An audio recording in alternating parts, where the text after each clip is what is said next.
Hi, hi guys, welcome to As Simple as Possible. This is a long requested video of how should we start CFA level 1 and how should we divide the time since there are so many topics. It becomes really difficult to understand how to divide the topics. If you see, I have taken the screenshot from the CFA Institute website. There are 10 topics. 1, 2, 3, 4, 5, 6, 7, 8, 9, 10. These are the 10 subjects that are there in CFA. This is the exam weight, the weight of the questions that are going to come from each topic. If you can see in ethics and professional standards, the weight is given 15 to 20%. Apart from that, the one having more weight is FRA, 13 to 17%.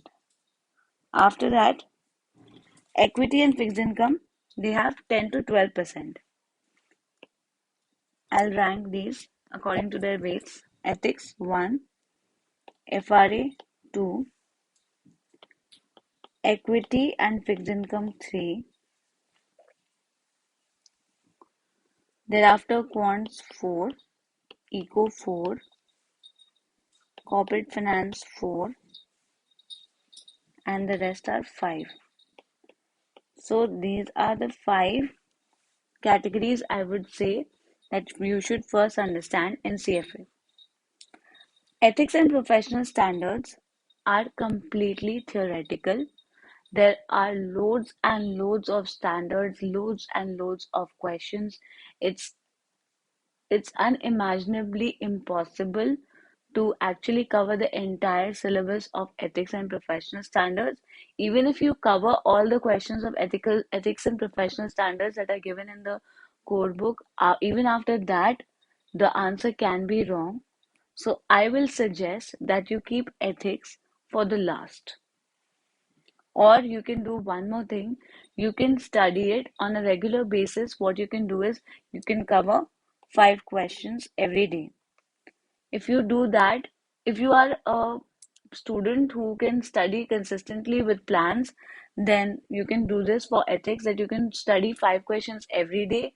And if you're starting, suppose your preparation before 9 months, I think 9 months is a good amount of time for preparing for CFA level 1. If this is your first attempt, and of course, like you have a BCom background in graduation, and in 12th you have studied your commerce. I think I'll say fairly 9 months is a good time, and this I'm talking about self-study. So if you're starting with ethics, it's wrong because it's huge syllabus and you'll lose the motivation first only. So just by saying that this has 15 to 20% weightage, I should start with ethics. This is the wrong concept. Many people do this and they lose the focus. CFA exam is very vast and we have to cover it only as per a given strategy that will benefit us. So first you can, if you're starting from 9 months or even 6 months also, 9 months is a good time. 6 months also you can manage CFA level 1 if you have a good commerce background. 5 questions every day if you do of ethics, it's okay. Otherwise, what you can do is just before the exam, 1 month before that, you can start with your ethics and completely get inside ethics and stop all the other subjects. I think that will also be a good strategy for covering ethics. But yes, please try and cover ethics only from the core book of the institute because it's very good book and it will genuinely help you with all the questions of ethics.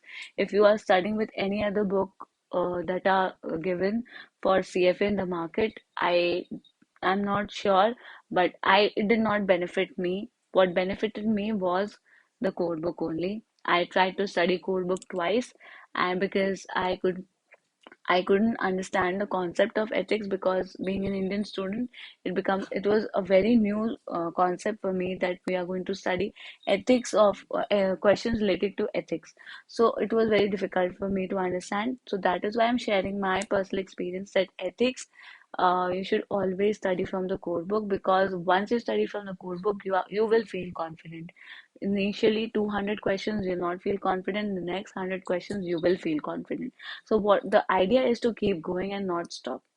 So first start with ethics. Don't start with ethics. If you're starting with ethics, then only on an everyday basis, 5 questions you can do.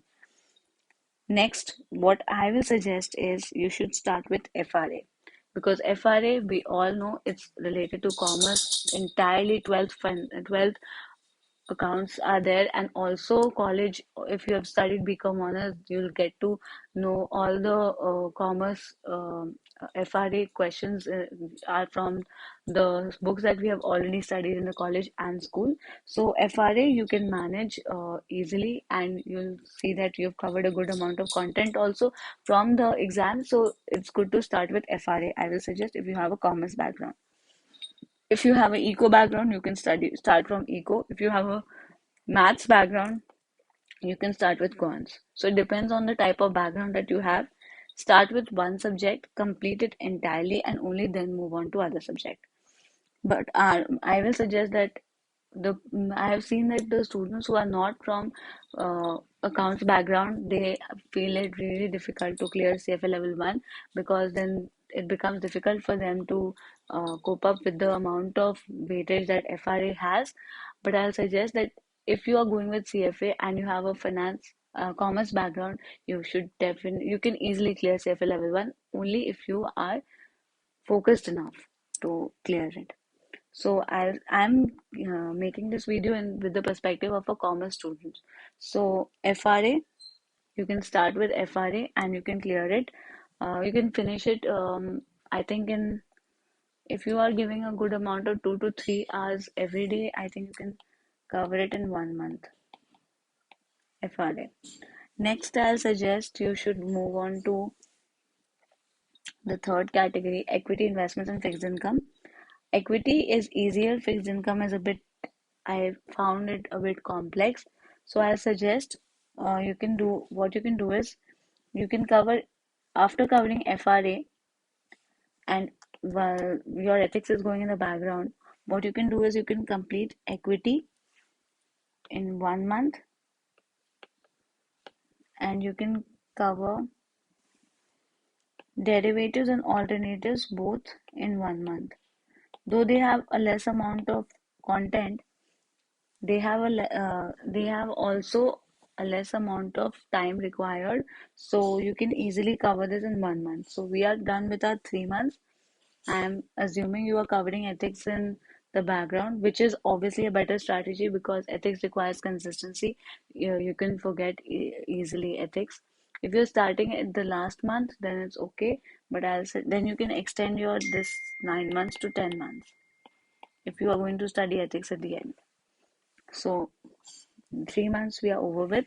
We are considering 9 months. So after that, what you can do is you can move to, after covering derivatives and alternatives, you can move to fixed income, again 1 month. I'm giving 1 month to these two subjects because personally I found that we do not have any idea about these two subjects when we get into CFA. And these two are the subjects that form the core for us, the base for us in CFA.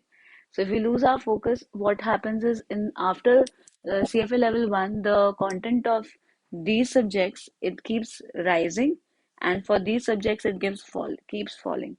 So it's better we create a good base for us at the start only.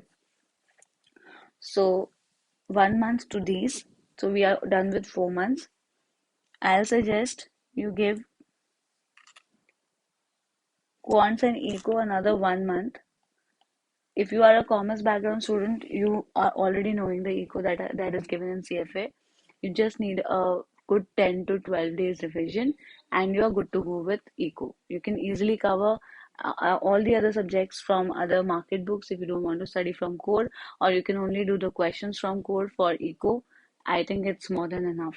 So for one, you can give 1 month to quants and eco both, where 20 days would be for quants and 10 days would be for eco. I'm saying 20 days for quants with the perspective that as commerce students, we do not study maths from a very